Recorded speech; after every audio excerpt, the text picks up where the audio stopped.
The network administrator's last log, a terrifying tale of cybersecurity. It started like any other contract job. As a freelance network security consultant, I've worked with dozens of companies, from small startups to major corporations. This particular client was a medical research facility located just outside of Seattle, nothing special at first glance. They wanted a complete security audit of their network infrastructure. Standard stuff. At least, that's what I thought. The facility itself was oddly isolated, nestled in a clearing surrounded by dense forest. The building was modern, all glass and steel, but something felt off about it from the moment I arrived.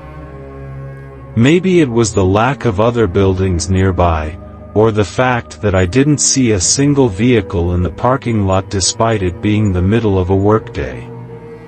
Dr. Sarah Chen, the facility's director, met me at the reception. She was professionally dressed and well-spoken, but her hands trembled slightly as she shook mine. "Thank you for coming on such short notice, Mr. Walker," she said, leading me through the sterile corridors.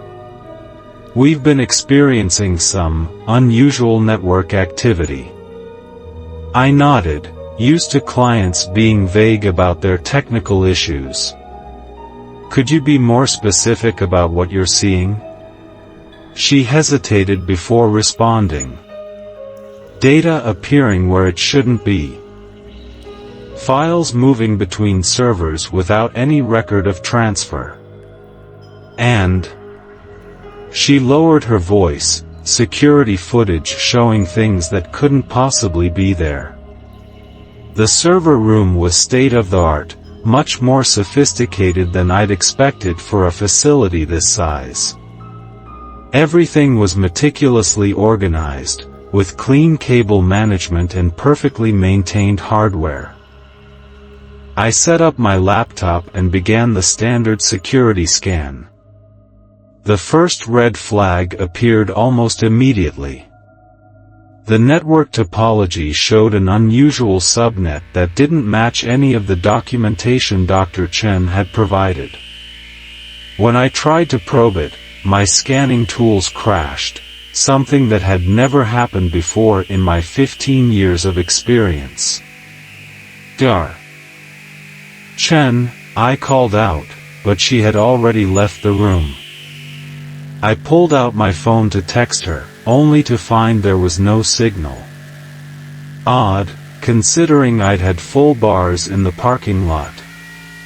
I decided to investigate the mysterious subnet manually. As I dug deeper, I found something that made my blood run cold. Hidden behind layers of encryption was a massive data stream, far larger than anything the facility should have been generating. The stream was constant, running 24/7, and had been active for exactly 2,947 days, roughly 8 years. Using specialized decryption tools, I managed to capture a small fragment of the stream. What I found made no sense. It appeared to be medical data, but the values were impossible. Heart rates of 300 beats per minute, body temperatures of 150 degrees Fahrenheit, brain activity patterns that looked like nothing I'd ever seen before. That's when my laptop screen went black. A window appeared, not a regular program window, but something that seemed to override my operating system entirely. Green text began scrolling across the screen.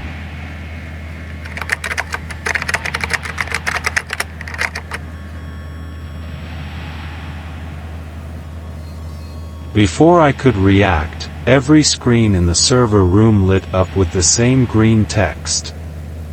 Then they changed to video feeds, dozens of them, showing different rooms throughout the facility. Most were empty, but some showed things I still have trouble describing. In one feed, I saw what looked like a medical procedure, but the patient's body was emitting a soft blue light. In another, a figure in a hazmat suit was standing completely still in a corner, facing the wall. The timestamp showed this feed had been running for 72 hours straight.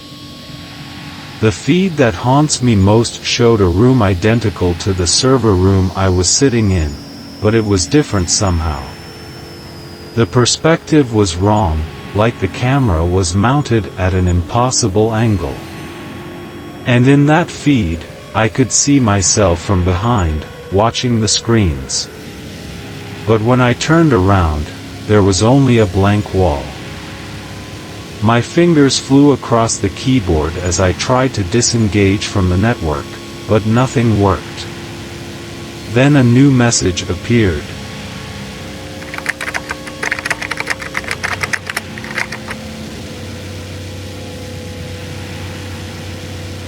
The server room door slid shut with a heavy thud. The air conditioning vents made a strange hissing sound. My head started to spin, and I realized some kind of gas was being pumped into the room. I pulled my emergency breaker kit from my bag, something I'd never had to use before, and frantically began working on the door's electronic lock. Just as my vision started to blur, I managed to override the lock.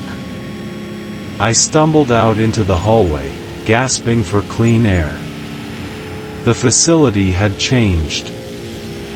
The sterile white corridors were now bathed in pulsing red emergency lights, and a low-frequency hum seemed to come from everywhere at once. I ran, not caring about my equipment left behind.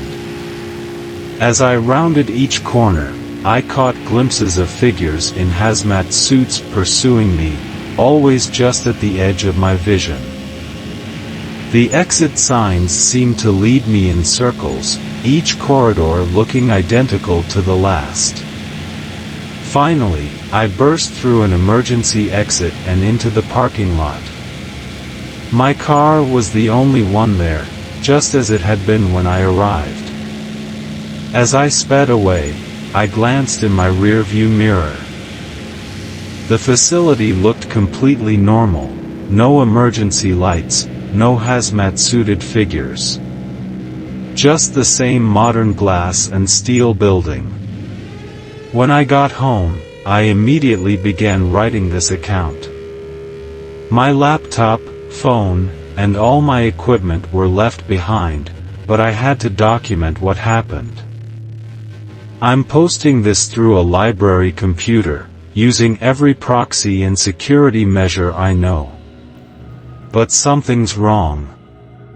As I'm typing this, I notice the library computers around me are all showing the same green text.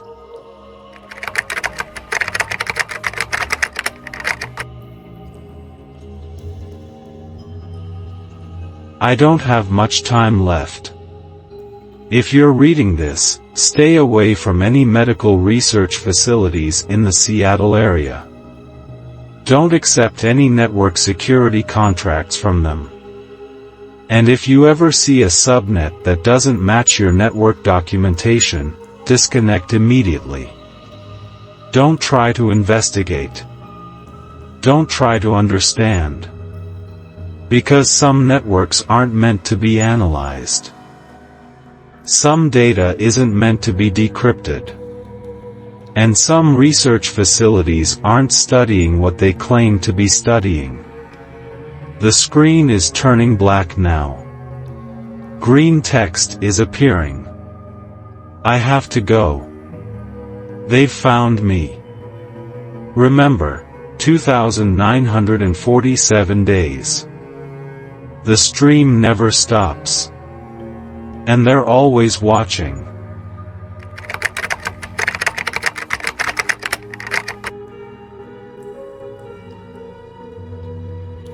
Three days after I posted that account, I received an email from an address consisting only of numbers. The subject line was, 2947, and the body contained just one sentence: "You only saw what we wanted you to see." Attached was a video file. Against my better judgment, I opened it. It showed security footage from the server room, but from an angle I hadn't seen before. In it, I watched myself working at my laptop, but there was something else in the room with me. Something that stood right behind me the entire time, just out of my field of vision. Something that wasn't human. I've destroyed every electronic device I own. I've moved 3 times. I've changed my name. But they still find ways to remind me they're watching. Every night at exactly 2:47 a.m., any screen near me flickers for exactly 1 second. Sometimes I catch a glimpse of that server room, still streaming after all this time.